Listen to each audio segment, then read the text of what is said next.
بسم اللہ الرحمن الرحیم۔ احباب ذی وقار، مالی تنگی کی شکایت کرتے ہوئے ہر بندہ آج کے دور میں بڑا ہی پریشان حال ہے۔ مالی اعتبار سے آپ کی خدمت میں ایک دعا پیش کر رہا ہوں، اس دعا کو پڑھتے رہیں، انشاءاللہ مالی تنگی دور ہوگی۔ اور وہ دعا بھی کوئی عام دعا نہیں ہے، بلکہ حضرت عبداللہ ابن مسعود رضی اللہ تعالیٰ عنہ جو نبی پاک صلی اللہ علیہ وسلم کے ساتھ ہر وقت سفر اور حضر میں ساتھ رہتے تھے، اور حضور اکرم صلی اللہ علیہ وسلم کا تکیہ بھی یہ اٹھایا کرتے تھے۔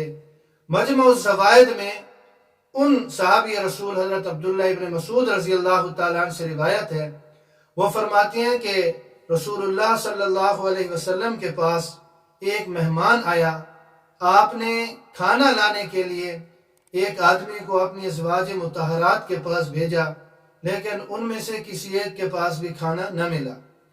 تو آپ صلی اللہ علیہ وسلم نے یہ دعا فرمائی، اللہم انی اسألک من فضلک ورحمتک فإنہ لا یملکها الا انت، کہ اے اللہ میں آپ سے آپ کے فضل اور رحمت کا سوال کرتا ہوں، بے شک آپ کے سوا اس کا کوئی مالک نہیں۔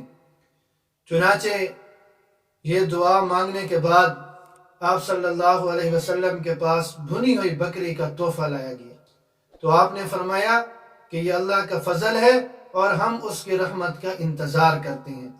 تو یہ دعا مالی تنگی کو ختم کرنے کے لیے، مالی پریشانی کو حل کرنے کے لیے بہت ہی بہترین، بہت ہی مجرب ہے۔